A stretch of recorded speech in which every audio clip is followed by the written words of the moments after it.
Hello everyone. अपने ancient Indian history MCQ series के अंतर्गत हम लोगों ने सिंधु घाटी सभ्यता को पढ़ना स्टार्ट किया है और इस क्रम में हम लोगों ने सिंधु घाटी सभ्यता के 3 पार्ट को समाप्त कर लिया है। यह सिंधु घाटी सभ्यता से संबंधित चौथा और अंतिम पार्ट है। तो चलिए बिना किसी देरी के शुरुआत करते हैं अपने पहले प्रश्न के साथ। किस पशु के अवशेष सिंधु घाटी सभ्यता में प्राप्त नहीं हुए हैं? ऑप्शंस हैं शेर के, घोड़ा के, गाय के या फिर हाथी के। इस प्रश्न का सही आंसर होगा ऑप्शन ए। सिंधु घाटी सभ्यता से शेर के अवशेष प्राप्त नहीं हुए हैं, बाकी घोड़ों के अवशेष, गाय के अवशेष, हाथी के अवशेष सिंधु घाटी सभ्यता से प्राप्त हुए हैं। कई बार इस तरह के प्रश्नों में कन्फ्यूज़न होता है कि हम ये मान के चलते हैं कि गाय के अवशेष भी प्राप्त नहीं हुए हैं, लेकिन सिंधु घाटी सभ्यता में गाय के अवशेष प्राप्त हुए हैं।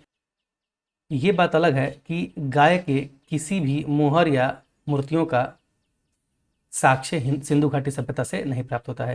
इसके अलावा एग्जाम में अक्सर यह प्रश्न पूछा जाता है कि सिंधु घाटी सभ्यता का वह कौन सा स्थल है जहाँ से घोड़े के अवशेष प्राप्त हुए हैं? तो वह स्थल है सुरकोटदा।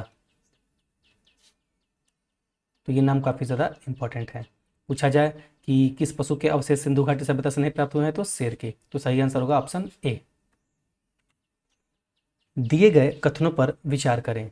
सबसे पहला कथन है सिंधु सभ्यता का समाज 4 वर्गों में विभाजित था, और दूसरा कथन है जादूगर विद्वान वर्ग में शामिल था। उपर्युक्त में से कौन से कथन सत्य हैं उनको चुनना है। सही वाले कथन को हमको चूज करना है और आंसर करना है। सबसे पहले स्टेटमेंट की बात करें तो सिंधु सभ्यता का समाज 4 वर्गों में विभाजित था। यह बात सिंधु घाटी सभ्यता के बारे में बिल्कुल सही है। सिंधु घाटी सभ्यता का समाज 4 वर्गों, जिनमें से पहला था विद्वान वर्ग, दूसरा था योद्धा वर्ग, तीसरा था व्यापारी वर्ग और चौथा था मजदूर वर्ग। इस तरह से सिंधु घाटी सभ्यता का समाज 4 वर्गों में विभाजित था। तो पहला कथन क्या होगा? पहला कथन सही होगा। दूसरा कथन कहा जा रहा है कि जादूगर विद्वान वर्ग में शामिल था। तो ये बात भी बिल्कुल सही है। जादूगर को विद्वान वर्ग के अंतर्गत रखा गया था, और इसके अलावा विद्वान वर्ग के अंतर्गत जितने भी पुरोहित थे, पंडित थे, या फिर जो भी पूजा आदि या फिर विद्वता काम करते थे, वह विद्वान वर्ग के अंतर्गत रखे गए थे। तो इस प्रकार से पूछा जाए कि इनमें से कौन से कथन सही हैं, तो option C is the right answer. पहला और दूसरा दोनों ही कथन सही है। निम्नलिखित में से कौन एक सुमेलित नहीं है? पहला है विद्वान वर्ग के अंतर्गत वैद्य आते थे, योद्धा वर्ग के अंतर्गत युद्ध करने वाले आते थे, व्यापारी वर्ग के अंतर्गत कुम्हार आता था और श्रमिक वर्ग के अंतर्गत कृषक आता था। एक एक करके चारों ऑप्शन की बात करते हैं। विद्वान वर्ग के अंतर्गत वैद्य आता था, ये बात बिल्कुल सही है। इसके अलावा हमने पीछे पढ़ा कि इसके अंतर्गत जादूगर भी आते थे। तो इस प्रकार से पहला ऑप्शन क्या हो जाएगा? वह सही हो जाएगा, और हमको जो सही नहीं है उसको ही चुनना है। योद्धा वर्ग के अंतर्गत ऐसे व्यक्ति आते थे जो कि युद्ध में भाग लेते थे। तो ये दूसरा कथन भी सही है। वहीं तीसरा कथन कहा जा रहा है कि व्यापारी वर्ग के अंतर्गत कुम्हार आते थे। ये स्टेटमेंट गलत है। कुम्हार व्यापारी वर्ग के अंतर्गत नहीं बल्कि श्रमिक वर्ग या फिर मजदूर वर्ग के अंतर्गत आते थे। इस प्रकार से तीसरा स्टेटमेंट गलत हो जाएगा और गलत वाले को ही चुनना है। तो सही आंसर क्या होगा? Option C is the right answer. बाकी कृषक श्रमिक वर्ग के अंतर्गत आते थे। तो ये सारी चीज़ें आप लोग सिंधु घाटी सभ्यता से संबंधित ध्यान रखेंगे। सिंधु घाटी की सभ्यता के लोगों का मुख्य व्यवसाय क्या था? ऑप्शन हैं व्यापार, पशुपालन, शिकार या फिर कृषि। इस प्रश्न का सही आंसर होगा ऑप्शन डी। सिंधु घाटी सभ्यता के लोगों का मुख्य व्यवसाय कृषि था। लेकिन अक्सर हमें कन्फ्यूजन होता है कि सिंधु घाटी सभ्यता में क्योंकि व्यापार वाणिज्य अपने उन्नत अवस्था में था, तो अक्सर हम व्यापार को ही चूज करके आंसर आ जाते हैं, लेकिन ये आंसर गलत है। सही मायने में कृषि की उन्नत दशा के कारण ही व्यापार जो था वह अपनी उन्नत अवस्था में था। तो सही आंसर क्या होगा? कृषि। निम्नलिखित में से कौन सा एक हड़प्पा का बंदरगाह नगर है? ऑप्शन हैं सिकंदरिया, लोथल, महास्थानगढ़ या फिर नागपट्टनम। इसकी चर्चा हम लोगों ने कई बार कर ली है। तो सिंधु घाटी सभ्यता का बंदरगाह या फिर गोदीवाड़ा क्षेत्र कौन सा था? वह था लोथल। तो सही आंसर होगा ऑप्शन बी। लोथल किस राज्य में पड़ता है? तो यह वर्तमान में गुजरात राज्य में पड़ता है। और कभी कभी एग्जाम में यहाँ से यह भी प्रश्न पूछा जाता है कि लोथल किस नदी के किनारे स्थित है? तो लोथल भोगवा नदी के किनारे स्थित था। इसके अलावा एक प्रश्न और पूछा जाता है कि लोथल की खोज किसने की थी या फिर इसका उत्खनन कार्य किसने किया था, तो वो थे SR राव। तो ये तमाम चीजें आप लोग सिंधु घाटी सभ्यता के लोथल नामक स्थान से ध्यान रखेंगे। भारत में चांदी की उपलब्धता के प्राचीनतम साक्ष्य मिलते हैं। ऑप्शन हैं हड़प्पा संस्कृति से, पश्चिम भारत के ताम्रपाषाण से, वैदिक सभ्यता से, या फिर चांदी के आहत सिक्कों से। इस प्रश्न का सही आंसर होगा ऑप्शन ए। भारत में चांदी की उपलब्धता के प्राचीनतम साक्ष्य सिंधु घाटी सभ्यता या फिर हड़प्पा संस्कृति से प्राप्त होते हैं।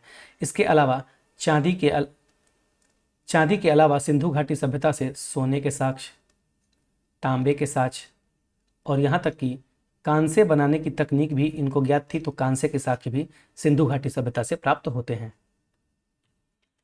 हड़प्पावासी किस वस्तु के उत्पादन में प्रथम थे? ऑप्शंस हैं मुद्राएं, कांसे के औजार, कपास या फिर जौ। इसका सही आंसर होगा ऑप्शन सी। सिंधु घाटी सभ्यता के लोग कपास के उत्पादन में प्रथम थे और ऐसा माना जाता है कि सबसे पहले कपास का उत्पादन सिंधु घाटी के लोगों ने ही किया था। सिंधु घाटी सभ्यता क्योंकि सिंधु नदी के आसपास विकसित हुई थी और इस क्षेत्र में कपास का उत्पादन किया जाता था, जिस कारण यूनानी लोगों ने कपास को सिंडोन नाम से पुकारते थे। तो ये नाम भी इंपॉर्टेंट है, सिंडोन नाम से यूनानी लोग कपास को पुकारते थे। अगर साक्ष्य की बात करें तो मोहनजोदड़ो से सूती वस्त्र का साक्ष्य भी प्राप्त हुआ है। उसके अलावा मेहरगढ़ से कपास के बीज का भी साक्ष्य प्राप्त हुआ है। तो ये सारी चीजें आप लोग कपास के संबंधित ध्यान रखेंगे। हड़प्पा कालीन स्थलों से अभी तक किस धातु की प्राप्ति नहीं हुई है? ऑप्शंस हैं तांबे की, स्वर्ण की, चांदी की या फिर लोहे की। तो इसका सही आंसर होगा ऑप्शन डी। लोहे के साक्ष्य हड़प्पा सभ्यता से प्राप्त नहीं हुए हैं, बाकी तांबे के, स्वर्ण के और चांदी के, इसके अलावा कांसे के साक्ष्य भी सिंधु घाटी सभ्यता से प्राप्त हुए हैं। सिंधु घाटी की खुदाई में मिले अवशेषों में तत्कालीन व्यापारिक और आर्थिक विकास के द्योतक निम्न में से कौन से हैं? ऑप्शंस हैं मिट्टी के बर्तन, मुद्राएं, नावें या फिर मकान। इसका सही आंसर होगा ऑप्शन बी। सिंधु घाटी सभ्यता में पर्याप्त मात्रा में मुद्राएं प्राप्त हुई हैं और इस प्रकार से उस समय के व्यापारिक और आर्थिक विकास को ये मुद्राएं प्रदर्शित करती हैं। मैंने बताया था कि किस प्रकार से जो भी शासक या फिर जो भी समाज उन्नत अवस्था में होगा वहाँ पे उतने ही उच्च कोटि की मुद्राएं शासकों द्वारा जारी की जाती हैं। तो मुद्रा से भी ऐतिहासिक अध्ययन किया जाता है। तो सही आंसर क्या होगा? Option B. दिए गए कथनों पर विचार कीजिए। सबसे पहला कथन है सिंधु निवासियों का व्यापार संतुलित था। दूसरा स्टेटमेंट है बाहरी व्यापार जली मार्ग से होता था और तीसरा स्टेटमेंट है स्थलीय मार्ग अज्ञात था। उपर्युक्त में से कौन से कथन सही हैं उनको ही चुनना है। एक एक करके हम स्टेटमेंट की बात करते हैं। पहला स्टेटमेंट में कहा जा रहा है कि सिंधु निवासियों का व्यापार संतुलित था। ये बात 100% सही है, क्योंकि व्यापार संतुलन का मतलब ही होता है जिस समाज में निर्यात जो है वह आयात से ज़्यादा हो। अगर ऐसा होता है तो क्या होता है, बाहर से पैसा क्या होगा, देश में आएगा। तो इस प्रकार से सिंधु घाटी सभ्यता क्या था, व्यापारिक रूप से संतुलित व्यापार था। वहाँ के लोग ज़्यादा मात्रा में निर्यात करते थे और कम मात्रा में आयात करते थे, जिससे उनके राजकोष में वृद्धि होती थी। दूसरा स्टेटमेंट है कि बाहरी व्यापार जली मार्ग से होता था। तो ये बात भी बिल्कुल सही है। अगर हम भारत की स्थिति को देखें तो इस अरब तट से काफ़ी ज़्यादा व्यापार होता था। तो इस प्रकार से दूसरा स्टेटमेंट भी क्या है, वह सही है। तीसरा स्टेटमेंट में कहा जा रहा है कि स्थलीय मार्ग अज्ञात थे। ये बात गलत है, क्योंकि उत्तर पश्चिमी क्षेत्रों से भी सिंधु घाटी सभ्यता के लोग स्थलीय मार्ग से व्यापार करते थे। तो तीसरा स्टेटमेंट क्या हो जाएगा, गलत हो जाएगा। पूछा जा रहा है कौन से स्टेटमेंट सही हैं, तो पहला और दूसरा सही है। इस प्रकार से सही आंसर होगा ऑप्शन बी, 1 और 2। निम्नलिखित में से किस निर्माण या फिर शिल्पशाला स्थल से चूना पत्थर और चर्ट फलक के ढेर उत्पन्न किए जाते थे और सिंध में विभिन्न हड़प्पा बस्तियों में भेजे जाते थे? ऑप्शंस हैं सुक्कुर और रोहड़ी पहाड़ियों से, राजस्थान में खेतड़ी से, चगाई पहाड़ियों से या फिर बलूचिस्तान की पहाड़ियों से। इस प्रश्न का सही आंसर होगा ऑप्शन ए, सुक्कुर और रोहनी पहाड़ियों से सिंधु घाटी सभ्यता में चूना पत्थर और चर्ट फलक उत्पन्न किए जाते थे और उसके बाद सिंधु घाटी सभ्यता के विभिन्न बस्तियों में वहाँ से भेजे जाते थे। सिंधु घाटी के लोग पूजा करते थे। ऑप्शंस हैं पशुपति की, इंद्र और वरुण की, ब्रह्मा की या फिर विष्णु की। इसका सही आंसर होगा ऑप्शन ए, सिंधु घाटी सभ्यता के लोग पशुपति की पूजा करते थे। इसकी सूचना हमें एक वहाँ से प्राप्त योगी की मूर्ति से हुई है जिसका संबंध इस पशुपति या फिर शिव से लगाया जाता है? तो सही आंसर क्या होगा? Option A. देवी माता की पूजा किससे संबंधित थी? ऑप्शन हैं आर्य सभ्यता से, भूमध्य सागरीय सभ्यता से, सिंधु घाटी की सभ्यता से, या फिर उत्तर वैदिक सभ्यता से। इसका सही आंसर होगा ऑप्शन सी। देवी माता की पूजा सिंधु घाटी सभ्यता से संबंधित थी। सिंधु घाटी सभ्यता में मातृ देवी की पूजा की जाती थी। इसके अलावा धरती की उर्वरता की देवी के रूप में भी पूजा की जाती थी। और इस संबंध में हमें एक कलाकृति भी प्राप्त हुई है जिसमें एक स्त्री के गर्भ से वृक्ष को निकलते हुए दिखाया गया है। किस हड़प्पा कालीन स्थल से नृत्य वाली स्त्री की कांस्य मूर्ति प्राप्त हुई है? ऑप्शन हैं मोहनजोदड़ो से, कालीबंगा से, हड़प्पा से, या फिर बनावली से। इसका सही आंसर होगा ऑप्शन ए। नृत्य मुद्रा वाली स्त्री की कांस्य की मूर्ति मोहनजोदड़ो से प्राप्त हुई है। मृण पट्टिका पर उत्कीर्ण सिंह युक्त देवता की कृति प्राप्त हुई है कहाँ से? बनावली से, कालीबंगा से, लोथल से, या फिर सुरकोटदा से। इसका सही आंसर होगा ऑप्शन बी। कालीबंगा से मृण पट्टिका पर उत्कीर्ण सिंह युक्त देवता की कृति प्राप्त हुई है। पूछा जाए कि कालीबंगा कहाँ है, तो कालीबंगा राजस्थान राज्य में पड़ता है। दिए गए निम्नलिखित कथनों पर विचार कीजिए। सबसे पहला कथन है हड़प्पा सभ्यता में सर्वाधिक संख्या में नारी की मृण मूर्ति प्राप्त हुई है। दूसरा स्टेटमेंट है हड़प्पा के लोग धरती को उर्वरता की देवी मानकर पूजा करते थे। तीसरा स्टेटमेंट है हड़प्पा सभ्यता में वृक्ष पूजा एवं नाग पूजा का प्रचलन था। और चौथा स्टेटमेंट है हड़प्पा सभ्यता के लोग भूत प्रेत एवं जादू टोना में विश्वास नहीं रखते थे। दिए गए उपयुक्त कथनों में से कौन से कथन सही हैं उनको चुनना है, सही वाले कथन को चूज करना है। एक एक करके देख लेते हैं। पहला स्टेटमेंट है हड़प्पा सभ्यता में सर्वाधिक संख्या में नारी की मृण मूर्ति प्राप्त हुई है। ये बात बिल्कुल ही सही है कि हड़प्पा सभ्यता से काफ़ी मात्रा में मिट्टी की बनी हुई नारी की मूर्ति प्राप्त हुई है, जिसके आधार पर ही यह अनुमान लगाया जाता है कि सिंधु घाटी सभ्यता का समाज जो था वह मातृसत्तात्मक था। तो इस प्रकार से पहला स्टेटमेंट क्या हो जाएगा? सही हो जाएगा। दूसरा स्टेटमेंट कहा जा रहा है कि हड़प्पा के लोग धरती को उर्वरता की देवी मानकर पूजा करते थे। तो इसके बारे में भी चर्चा हो गई है कि ये स्टेटमेंट भी बिल्कुल सही होगा कि धरती को उर्वरता की देवी के रूप में मानकर सिंधु घाटी सभ्यता के लोग पूजा करते थे।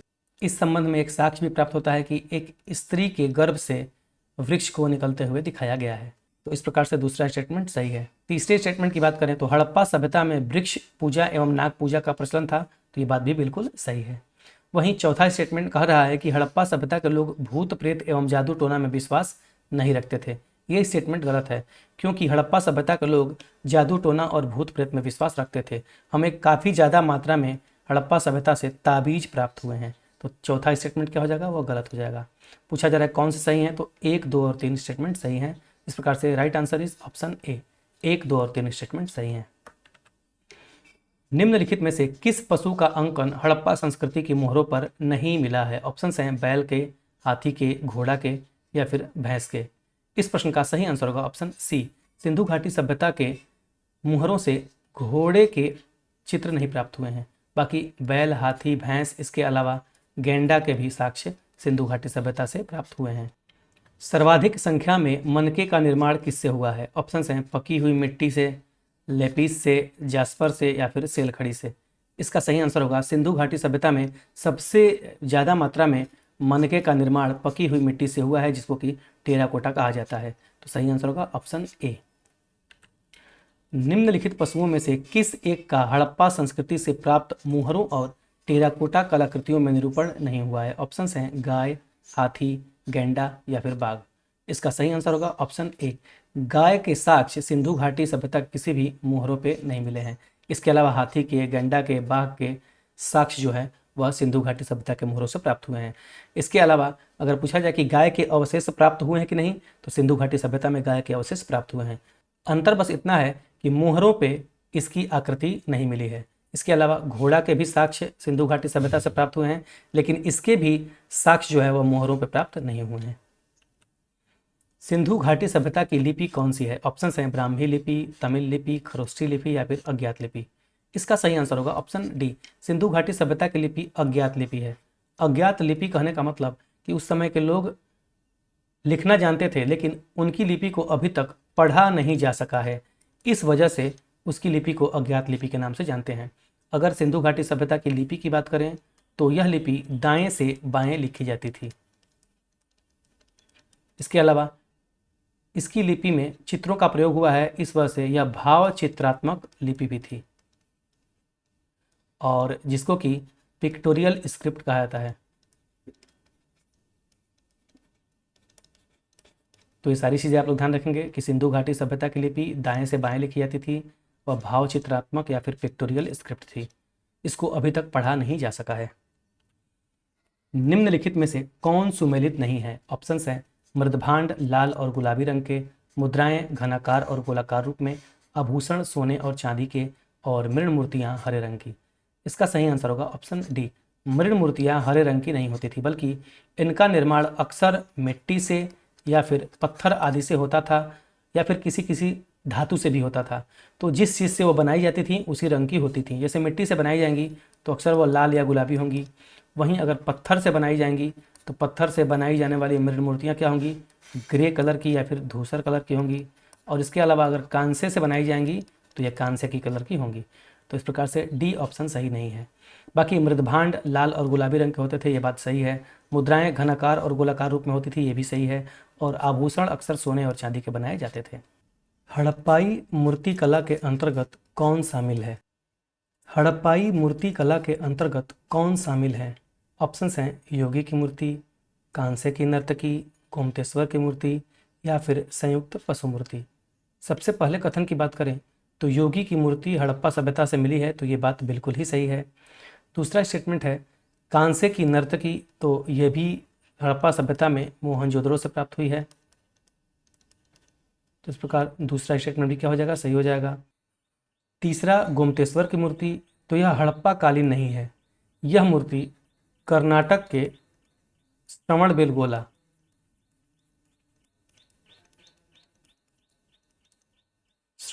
में स्थित है, जिसका निर्माण चामुंड राय के द्वारा कराया गया और इसका निर्माण लगभग 983 ईस्वी में कराया गया था। तो इस प्रकार से गोमतेश्वर मूर्ति हड़प्पा काल से संबंधित नहीं है। वहीं संयुक्त पशु मूर्तियां काफ़ी मात्रा में हड़प्पा सभ्यता से मिली हैं, तो चौथा ऑप्शन सही हो जाएगा। इस प्रकार से पहला, दूसरा और चौथा सही है। सही आंसर क्या होगा? सही आंसर होगा हमारा option B is the right answer. 1, 2 और 4 ऑप्शन सही हैं। हड़प्पा संस्कृति के बारे में निम्नलिखित में से कौन से कथन सही नहीं है? ऑप्शंस हैं यह उपमहाद्वीप में प्रारंभिक नगरों की साक्षी रही है, तो ये बात बिल्कुल सही है। भारतीय उपमहाद्वीप का सबसे पहला नगर जो था वह सिंधु घाटी सभ्यता ही थी। दूसरा कथन है इसमें दाईं ओर से बाईं ओर को लिखी जाने वाली लिपि के प्रथम उपयोग का संकेत है, तो ये बात भी बिल्कुल सही है। इसके बारे में हम लोगों ने चर्चा की है। तीसरा स्टेटमेंट कि इसमें मूर्ति बनाने की कला के एक माध्यम के रूप में लोहे के सबसे आरंभिक ज्ञात उपयोग का प्रमाण है। ये स्टेटमेंट ऐसे ही गलत हो जाएगा। क्यों? क्योंकि सिंधु घाटी सभ्यता में लोहे के साक्ष्य प्राप्त नहीं हुए हैं। चौथा ऑप्शन है कि इसमें मूर्ति बनाने की कला के एक माध्यम के रूप में पत्थर के सबसे आरंभिक ज्ञात उपयोगों का प्रमाण मिलता है। ये स्टेटमेंट भी सही है। अक्सर मूर्तियां मिट्टी के, पत्थर के और कांसे से या फिर धातुओं से बनाई जाती थी। पूछा जा रहा है कौन सा कथन सही नहीं है, तो सी इज द राइट आंसर। निम्नलिखित में से कौन सा कारण हड़प्पा सभ्यता के पतन के लिए उत्तरदायी नहीं है? सबसे पहला कारण है पारिस्थितिकी कारण, दूसरा है भूकंप, तीसरा है जल परिवर्तन और चौथा है आर्य आक्रमण। तो इसका सही आंसर होगा ऑप्शन सी। जल परिवर्तन सिंधु घाटी सभ्यता के पतन का कारण नहीं था। बाकी पारिस्थितिकी बदलाव, भूकंप और आर्य आक्रमण ये सभी जो थे वह सिंधु घाटी सभ्यता के पतन के कारण थे। अक्सर यहाँ से प्रश्न पूछे जाते हैं कि सिंधु घाटी सभ्यता के पतन के कारण और उनको मानने वाले पुरातत्वविद के बारे में संबंध में प्रश्न पूछे जाते हैं। तो इसलिए इसका लिस्ट मैं अपने वीडियो के डिस्क्रिप्शन बॉक्स में दे दूंगा, जहाँ से आप उसको नोट डाउन कर लेंगे। सुमेलित कीजिए। सूची 1 में हड़प्पा सभ्यता के पतन के कारण के बारे में दिया गया है और सूची 2 में उस कारण के समर्थन में कौन से पुरातत्वविद हैं।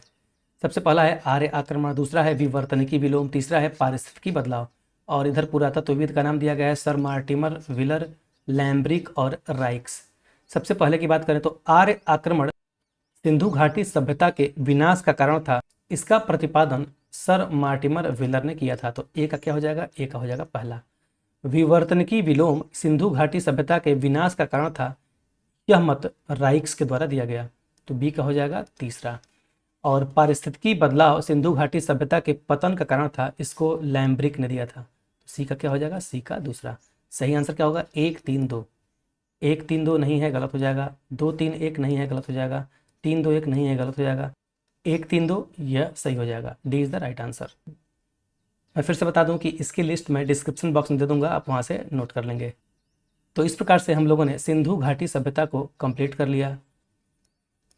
आशा है कि आपको वीडियो पसंद आया होगा। अगर वीडियो पसंद आता है तो जितना हो सके इस वीडियो को शेयर करें अपने दोस्तों के साथ, अपने स्टडी ग्रुप में, और चैनल को सब्सक्राइब नहीं किया है तो सब्सक्राइब जरूर करें।